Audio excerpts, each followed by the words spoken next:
सुद्धा महिला दिनाच्या निमित्ताने सर्व महिला लोकप्रतिनिधींसाठी पण आणि महिलांसाठी पण त्या ठिकाणी या सभागृहाचं जे विशेष सत्र आहे ते होणार आहे।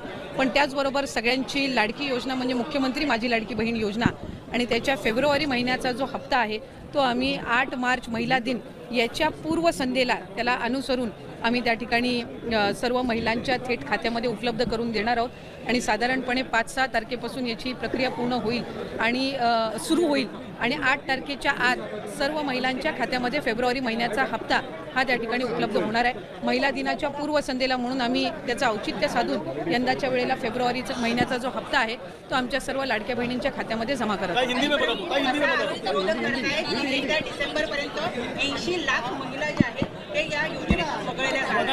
कधी नाही, विरोधक हे सुरुवातीपासून आरोप करतच आलेले आहेत। आम्ही साधारणपणे जवळपास 2.5 कोटी महिलांपर्यंत आम्ही पोहोचलेलो आहोत। गेल्या महिन्यामध्ये सुद्धा जवळपास 2,35,00,000 2,40,00,000 इतक्या सुमारेस महिलांच्यापर्यंत लाभ हा पोचलेला आहे। त्याच्यामुळे फेब्रुवारी महिन्यामध्ये सुद्धा साधारणपणे आपला जे लाभार्थी आहेत लाडक्या बहिणीचे ते तशाच पद्धतीनं राहणार आहेत। विरोधक सुरुवातीपासून त्या संबंधितला जो आरोप त्यांच्याकडून केला जातोय त्यांच्या खऱ्या अर्थानं नेहमीच सुरुवातीला ही योजना जाहीर झाल्यापासूनच त्यांना ही योजना खुपते आणि आत्ता तर ज्या पद्धतीनं महिलांचा प्रतिसाद गेल्या 5-6 महिन्यापासून मिळत आलेला आहे त्यातून तर विरोधकांमध्ये एक नैराश्य या योजनेच्या संदर्भामध्ये पसरलेलं आहे आणि तेच ते बहिणींच्या मध्ये पसरवण्याचा प्रयत्न करतायत।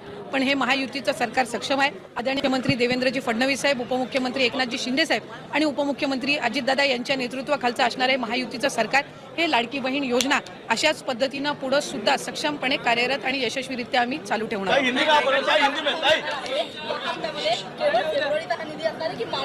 फेब्रुवारी महिन्याचा जो हप्ता आहे तो आपण महिला दिनाच्या पूर्वसंध्येला आपण महिलांच्या खात्यामध्ये जमा करणार आहोत आणि मार्च महिन्याचा जो हप्ता आहे तो अधिवेशनाच्या कालावधीमध्ये आपलं अर्थसंकल्पीय बजेट आहे आणि ते झाल्यानंतर ज्या वेळेला विभागाच्या वतीने उपलब्ध केलं जाईल त्यावेळेला तो हप्ता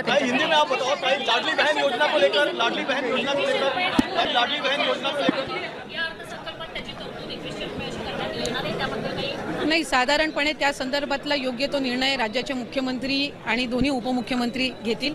आम्ही आमच्या पद्धतीनं जी काही योजना आणि जो काही निधी हा आमच्यापर्यंत लाडक्या बहीण योजनेचा विभाग हो त्या महिलांच्या खात्यापर्यंत थेट पोहोचवणं, ती यंत्रणा अधिकाधिक सक्षम करणं आणि त्याचबरोबर पद्धतीमध्ये आम्ही जसं नागपूरमधलं आज आपण एक उदाहरण बघितलं की 3-3.5 हजार महिलांनी एकत्र मिळून त्या ठिकाणी पतसंस्था स्थापन केली आणि 30 लाभ केलं, तशाच पद्धतीचा पॅटर्न प्रत्येक जिल्ह्यामध्ये महिलांनी एकत्रितपणाने यावं आणि आर्थिकरित्या सक्षम व्हावं।